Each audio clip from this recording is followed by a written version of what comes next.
दोस्तों, कहानी का आरंभ एलेक्स नाम की एक सुशील लड़की से होता है जो पेशे से फोटो पत्रकार है। एलेक्स की अगले दिन शादी तय है, इसलिए वह हवाई अड्डे पर मौजूद है। उसे यथाशीघ्र न्यूयॉर्क पहुंचना जरूरी है। उसी हवाई अड्डे पर हमें बेन नाम के एक सज्जन मिलते हैं जो एक प्रतिष्ठित न्यूरोसर्जन है। उन्हें भी तुरंत न्यूयॉर्क पहुंचकर एक महत्वपूर्ण ऑपरेशन करना है, किंतु अचानक आए तूफानी मौसम के चलते उनकी उड़ान रद्द हो जाती है, जिससे दोनों ही बेहद निराश और व्यथित हो जाते हैं। इसी उधेड़बुन के बीच एलेक्स और बेन की भेंट होती है। वार्तालाप के दौरान उन्हें पता चलता है कि दोनों का गंतव्य एक ही है।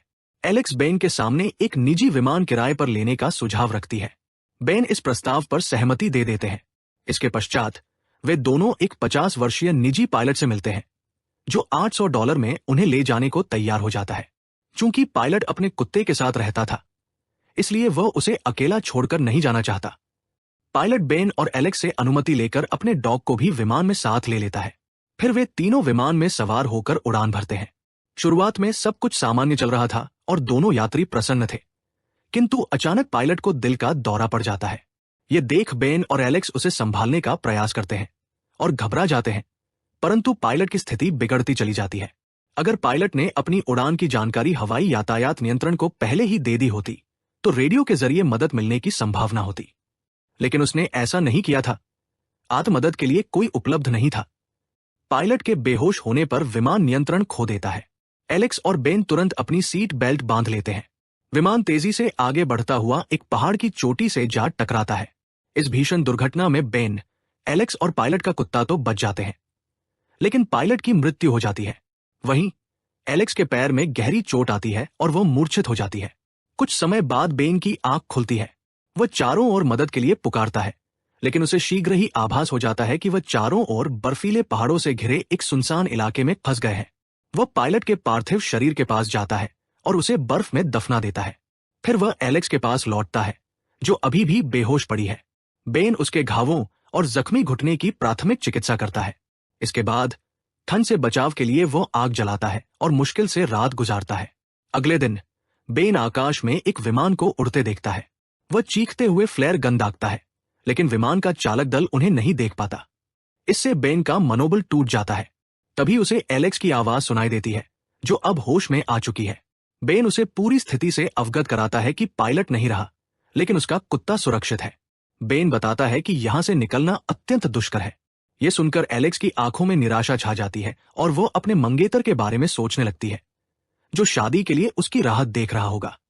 बेन एलेक्स को याद दिलाता है कि उन्होंने किसी को अपनी यात्रा के बारे में नहीं बताया था। उसका फोन टूट चुका है और उसके अपने फोन में नेटवर्क नहीं है। बेन कहता है, मुझे आशा है कोई ना कोई हमारी सहायता के लिए अवश्य आएगा। लेकिन एलेक्स जवाब देती है, हमारे पास सीमित मात्रा में ही भोजन और पानी है। हम यहां बैठे बैठे प्रतीक्षा नहीं कर सकते।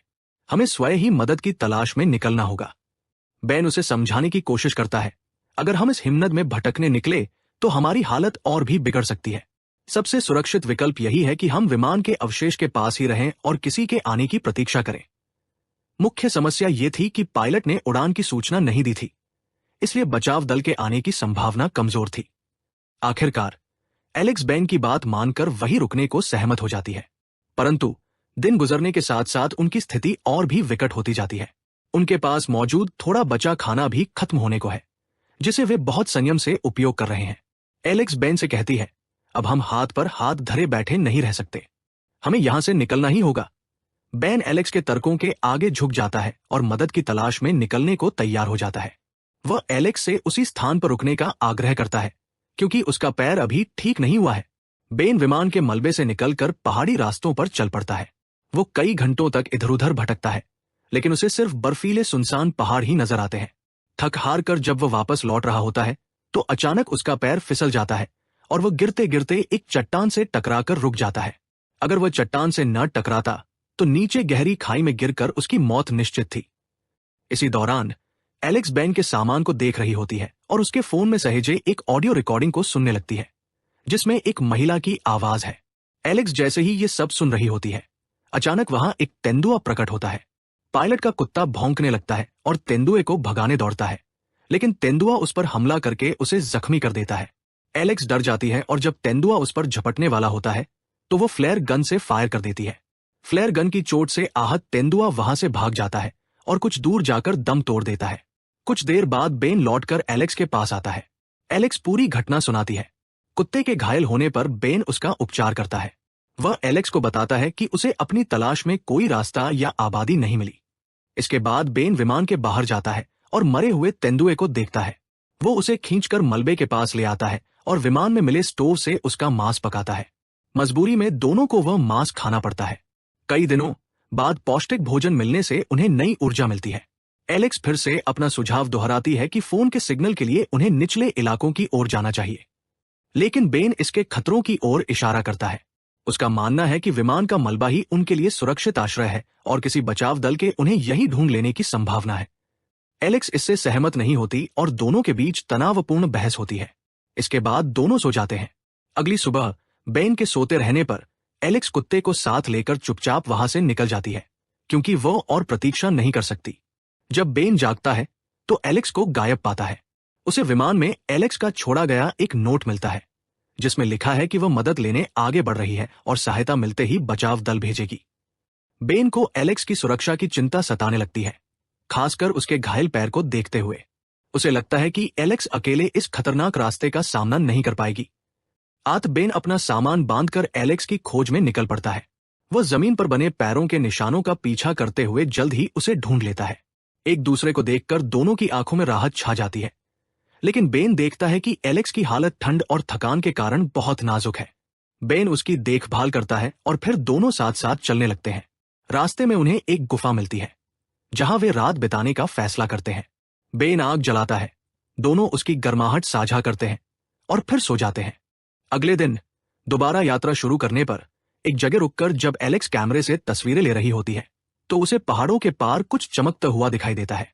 वह बेन को यह बात बताती है और दोनों नई उम्मीद के साथ उस दिशा में बढ़ चलते हैं। लंबी पैदल यात्रा के बाद उनके सामने एक बड़ी नदी आ जाती है, जिसे पार करना उनके बस की बात नहीं है। ये रुकावट उन्हें हताश कर देती है और उन्हें लगने लगता है कि अब यहीं उनकी जीवन लीला समाप्त होगी। वे आसपास कोई और गुफा तलाशने की कोशिश करते हैं, लेकिन शरीर में अब चलने की शक्ति नहीं बची है। बेन एलेक्स से कहता है, मेरी एक तस्वीर ले लो, मरने से पहले एक आखिरी फोटो तो बन जाए। पर एलेक्स इनकार कर देती है, ये कहते हुए कि वह इस निराशावादी बात पर विश्वास नहीं करती और उसे यकीन है कि वे दोनों सुरक्षित घर लौटेंगे। तभी उन्हें एहसास होता है कि कुत्ता गायब है। बेन उसके पंजों के निशानों का अनुसरण करता हुआ आगे बढ़ता है और दूर से उसे कुत्ते के साथ साथ एक झोंपड़ी भी दिखाई देती है। हालांकि झोंपड़ी सुनसान पड़ी है, फिर भी बेन के मन में आशा की एक किरण जगती है। इसी बीच एलेक्स पतली बर्फ पर चलने की कोशिश करती है, जो उसके वजन से टूट जाती है और वह हिमशीत जल में गिर जाती है। बेन उसे गिरते देखकर तुरंत दौड़ता है और उसे बाहर खींच लेता है, लेकिन एलेक्स बेहोश हो चुकी होती है। बेन उसे उसी सुनसान झोंपड़ी में ले आता है। एलेक्स का शरीर ठंड से स्तब्ध और निर्जलित हो गया है। बेन आग जलाकर उसे गर्मी देता है और लगातार उसकी देखभाल करता है। कई दिनों की सेवा शुश्रूषा के बाद एलेक्स को होश आता है। उसे सचेत देखकर बेन की आंखों में खुशी छलक पड़ती है और वह उसे जोर से गले लगा लेता है। एलेक्स के मन में बेन के प्रति कृतज्ञता और स्नेह उमड़ आता है, क्योंकि बेन उसे छोड़कर जा सकता था, लेकिन उसने कभी साथ नहीं छोड़ा। इन कठिन दिनों ने दोनों के बीच एक गहरा बंधन बना दिया था। हालांकि दोनों ही इसे शब्द नहीं दे पा रहे थे। झोंपड़ी में नूडल्स का पैकेट मिलने से उन्हें भोजन मिल जाता है और एलेक्स के पूर्णतः स्वस्थ होने तक वे वहीं ठहरते हैं। एक दिन बेन ईंधन के लिए लकड़ियां काटने बाहर गया होता है। तब एलेक्स झोंपड़ी में रखे बेन के सामान में उसी ऑडियो रिकॉर्डिंग को फिर से सुनने लगती है। अचानक बेन वापस आ जाता है और एलेक्स को ये सब करते देखकर क्रोधित हो उठता है।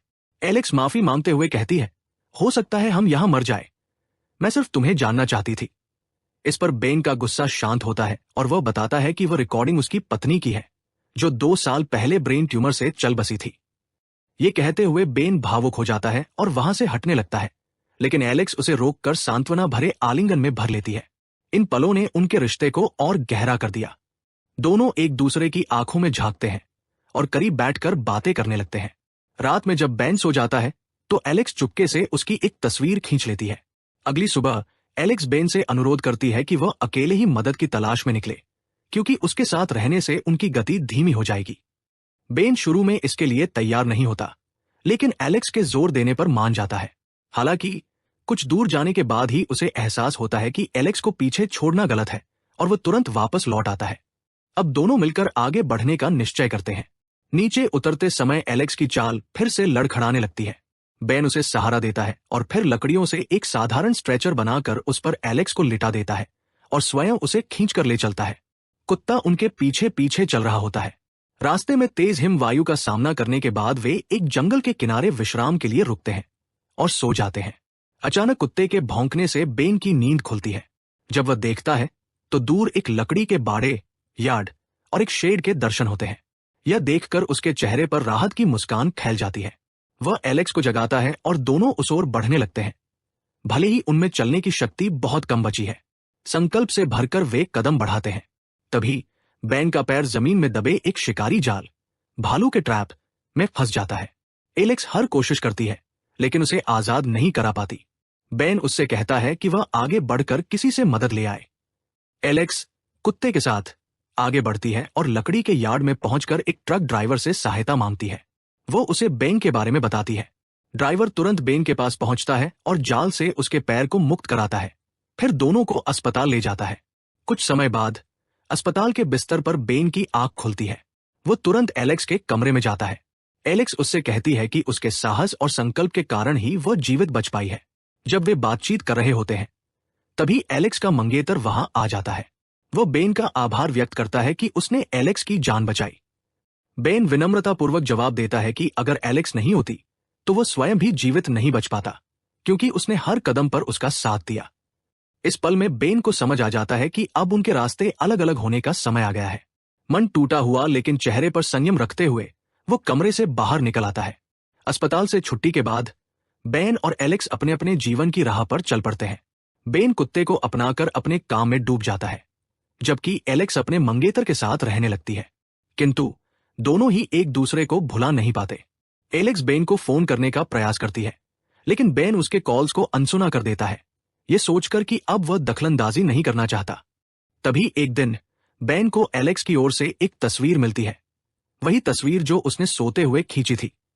उस पर लिखा होता है, सिर्फ तुम ही हो जो मुझे सच्चाई से समझ सकते हो। यह देखकर बेन का दिल पिघल जाता है और वह एलेक्स को फोन करता है। दोनों एक रेस्तरां में मिलने का समय तय करते हैं।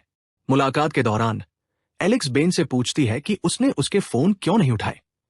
बेन कहता है, मुझे लगा तुम अपनी नई जिंदगी में खुश हो, मैं तुम्हारी शांति में बाधा नहीं बनना चाहता था। एलेक्स उत्तर देती है, ऐसा इसलिए है क्योंकि बेन, मुझे तुमसे प्यार हो गया है। मैंने अपने मंगेतर से रिश्ता तोड़ दिया है। रेस्तरां के बाहर बेन भी अपने दिल की बात कहता है। वह कहता है कि उनकी जान बचने का असली कारण उनका एक दूसरे के प्रति प्यार ही था, जिसने उन्हें हिम्मत दी। इसके बाद दोनों गले मिल जाते हैं। इतनी विपदाओं का सामना करने के बाद भी जिस साथ ने उनका साथ नहीं छोड़ा, अब वही साथ उनकी नई जिंदगी की शुरुआत होगी। इसी के साथ ये कहानी समाप्त होती है।